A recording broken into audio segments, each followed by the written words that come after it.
Children, today we will start conservation of natural vegetation.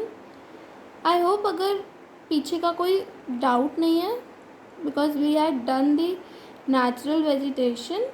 अब हम लोग आ गए conservation of natural vegetation and after that we will start wildlife. So अगर natural vegetation से related कोई भी डाउट है, you can ask. And whether it be any chapter of SST in history, civics, geography, you are free to ask. Okay, don't need to think. So now conservation of natural vegetation. अब हम देखेंगे कि हमें need क्या पड़ गई कि हमें नेचुरल वेजिटेशन को कंजर्व करना पड़े. Okay, rapidly growing population has put a tremendous pressure on agriculture, industry and housing.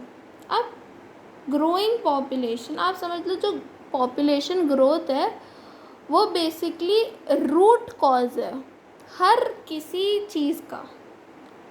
Okay, अब देख लो पॉपुलेशन ग्रोथ हो रहा है तो प्रेशर किस पे बिल्डअप हो रहा है? एग्रीकल्चर, इंडस्ट्रीज़ और हाउसिंग पे, क्योंकि लिमिटेड स्पेस है ना. आपके घर में अगर 100 लोग आ जाए तो क्या आप रह पाओगे ढंग से? नहीं रह पाओगे, because your house also has a limited space. Okay, so ऐसा ही अर्थ के साथ भी हो रहा है कि अर्थ के पास लिमिटेड रिसोर्सेज हैं बट पॉपुलेशन ग्रोथ बढ़ता जा रहा है. सो ट्रिमेंडस प्रेशर बढ़ रहा है एग्रीकल्चर पे, क्योंकि जितने ज़्यादा लोग हैं उनको ज़्यादा खिलाना भी पड़ेगा. सो उनको फीड करने के लिए एग्रीकल्चर की नीड है. फिर industry, because the growing population demands industry also. Okay, then housing कि वो लोग रहेंगे कहाँ पे. Okay, to reduce this pressure man has started cleaning forests on large scale without considering its adverse effects.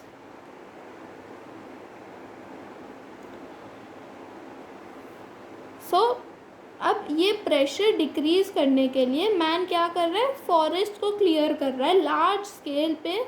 और ये नहीं सोच रहे कि उसके बुरे इफ़ेक्ट्स, उसके नेगेटिव इफ़ेक्ट्स क्या होंगे एनवायरनमेंट पे और ह्यूमन हेल्थ पर भी क्या होंगे. So what is man doing? Man are clearing forest on large scale without considering its adverse effects on the environment. Now here is a question. अगर आप एक पेड़ काटो तो is that deforestation? It can be called a primary step of the, मतलब एक step towards deforestation बुला सकता है, but the process is not deforestation. What is deforestation? Large scale, मतलब अगर आप 100 या 150 या बहुत नंबर में डिफॉरेस्टेशन करो. एक पूरा फॉरेस्ट है, आप उस फॉरेस्ट का एक एरिया पूरा हटा दो, वहाँ से पेड़ हटा दो, that is called deforestation. Okay, so large scale cutting of trees is called deforestation. Apart from destruction by man, other factors. Now क्या डिफॉरेस्टेशन का रिस्पॉन्सिबल सिर्फ मैन है, मतलब सिर्फ ह्यूमंस हैं? The answer is no. There are natural factors also that help in deforestation, that are fire. Forest fire देखी है? अभी पीछे ऑस्ट्रेलिया में भी हुई थी. Hectares of land was burned. Okay, then insect infestation जब होता है तब भी कितनी सारी लैंड जो है वो क्लियर हो जाता है. देन डिजीज़, ट्री डिजीज़ भी होते हैं. स्टॉर्म से भी देख, कई बार जब यहाँ पे भी इस साइड भी कभी आंधी वांधी आती है तो पेड़ वेड़ गिर जाते हैं. अगर ये सीवियर स्टॉर्म कोई आए देन ऑल्सो कितना डिफॉरेस्टेशन होगा. So these factors are also responsible for destruction of natural vegetation.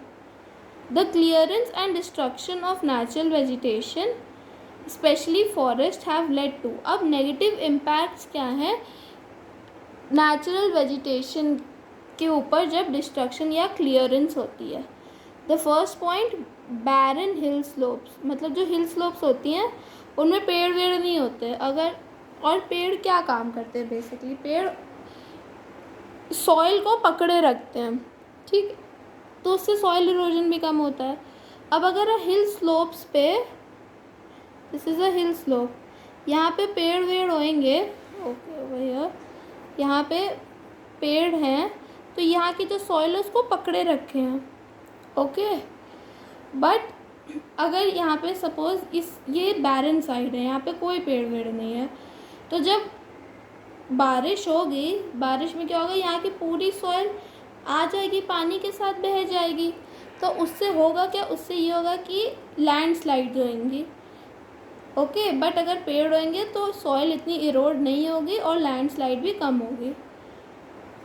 Increase surface run of, अगर मैं यही प्लेन्स की बात करूँ या इसकी भी बात करूँ, तो जब बारिश होगी ट्रीज ने सॉइल को पकड़ी होगी तो वो साथ में बहेगी नहीं, पर अगर बारिश हुई और यहाँ पे बैरन है तो सारी सॉइल ये अपने साथ ले जाएगा, okay. Soil erosion on large scale basically अभी एक्सप्लेन कर ही चुकी हूँ। So less underground seepage of water. अब जो सॉइल होती है एंड जो पेड़ होते हैं वो क्या करते हैं, अगर आप प्लांट्स हैं आपके घर में, तो अगर आप उनको वाटर देते हो रेगुलरली तो आप देखते हो कि वो वाटर को अब्जॉर्ब कर लेते हैं। और जो अब रोड साइड ट्रीज़ होते हैं वो भी क्या करते हैं, वो भी वाटर को अब्जॉर्ब करके नीचे अंडरग्राउंड पहुंचा देते हैं, ओके। और जहाँ जहाँ सॉइल होगी, अब अगर सीमेंटेड लैंड होगा तो वहाँ से कहीं से पानी अंदर जाता है, नहीं, वो सिर्फ ड्रेन्स में जाता है। अगर वहाँ पे सॉइल होगी तो सॉइल अब पानी को अब्जॉर्ब करेगी और अंडरग्राउंड वाटर रिचार्ज करेगी, ओके। डिक्रीज इन रेनफॉल, अब वाटर साइकिल की वजह से रेनफॉल भी कम हो जाएगी। Destruction of habitat of wild life, अगर आप डिफॉरेस्टेशन कर रहे हो तो वाइल्ड एनिमल्स का घर भी तो उजाड़ रहे हो, तो destruction of habitat of wild life भी होगा, okay. We will do till here only and start with the steps required to conservation in the next video, okay।